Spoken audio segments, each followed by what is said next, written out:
ہمارے بھائی اب تو ماسک بھی اتار دیا، ہمیں بتائیے آج بڑے عرصے بعد آپ سے ملاقات ہو رہی ہے. دیکھیں جب بات یہ جبر تک آ جائے اور اس طرح کے حملے جس طرح کے رؤوف حسن صاحب پر ہوئے ہیں تو پھر میں نہیں سمجھتا کہ اب میں جا رہا ہوں پشاور اور وہاں جا کے میں دوبارہ اپنی انٹرم ضمانت لوں گا اور اس کے بعد میں پنجاب کے کورٹس میں جا کے اپنا مقدمہ لڑوں گا. بے قصور ہوں میں. جتنے میرے پہ 51-52 میرے پہ پرچے ہیں ان میں سے کسی ایک پہ بھی کسی مقام پر میں موجود نہیں. کہیں پہ میرے پہ پٹرول بم ڈالا ہوا ہے, کہیں پہ پستول ڈالی ہوئی ہے, کہیں پہ شکر ہے توپ نہیں ڈالی ہوئی. تو یہ جو انہوں نے مذاق بنایا ہوا ہے یہ مذاق اب ختم ہونا پڑے گا. دنیا ہم پہ ہنس رہی ہے. غربت کی لکیر سے کروڑوں لوگ نیچے چلے گئے ہیں. ملک میں نہ آئین ہے, نہ قانون ہے, نہ انسانی حقوق ہے. جگہ جگہ ٹی وی چینلوں پہ سوٹ بنا کے ٹاؤٹوں کو بٹھایا ہوا ہے.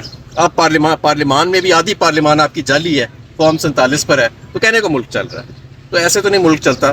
اب ہم تو انشاءاللہ تعالیٰ باہر نکلیں گے اور میں اپنا عدالتوں کے آگے اپنے آپ کو پیش کروں گا. میں بے قصور ہوں اور میں سمجھتا ہوں کہ اگر اس ملک کے اندر کوئی آئین ہے, کوئی قانون ہے, اور یہ ہماری اعلیٰ عدالتوں کو اور خاص طور پہ چیف جسٹس کو اب سوچنا پڑے گا کہ ان کی بھی ریٹائرمنٹ میں دن کم رہ گئے ہیں. وہ کیا لیگیسی پیچھے چھوڑ کے جانا چاہتے ہیں؟ وہ ایک ایسے فسطائیت کے قانون کے پاکستان کی, ایسے پاکستان کی جہاں پر آدھی پارلیمنٹ جعلی بیٹھی ہے, ایسے پاکستان کی جہاں پر شریف لوگوں پر دن دہاڑے حملے کیے جاتے ہیں, ایسی جگہوں کے اوپر یہ آپ اپنی لیگیسی چھوڑنا چاہتے ہیں, یا آپ ایک ایسے پاکستان کی جو نیا پاکستان ہے جہاں پہ یوتھ تمنا کر رہی ہے کہ یہاں پہ قانون ہوگا, آئین ہوگا اور سب سے بلکہ عوام کا راج ہوگا, کسی فرد واحد کا راج. سر پنجاب میں احتجاج کی کال آپ کب دینے جا رہے ہیں؟ خان صاحب نے کہا ہے کہ پنجاب کے اندر آپ نے کنونشن سے شروع کرنا ہے. ہم نے ورکرز کنونشن سے ہم شروع کر رہے ہیں تمام اضلاع کے اندر.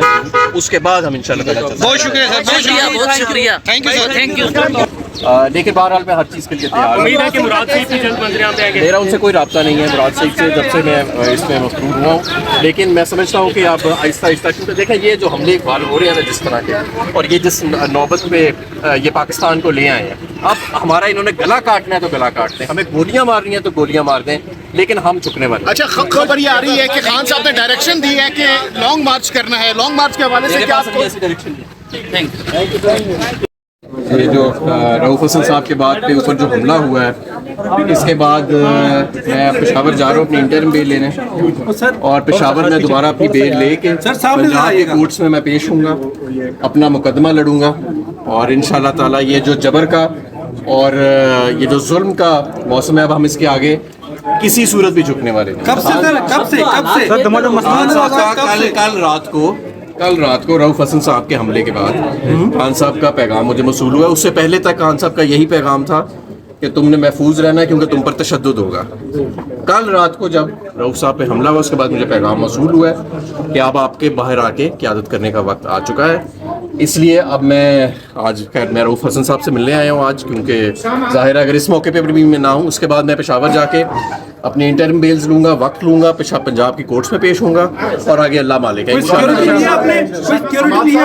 جی کوئی سیکورٹی نہیں, اللہ کی سیکورٹی. جی سب باہر نکلیں گے اب انشاءاللہ.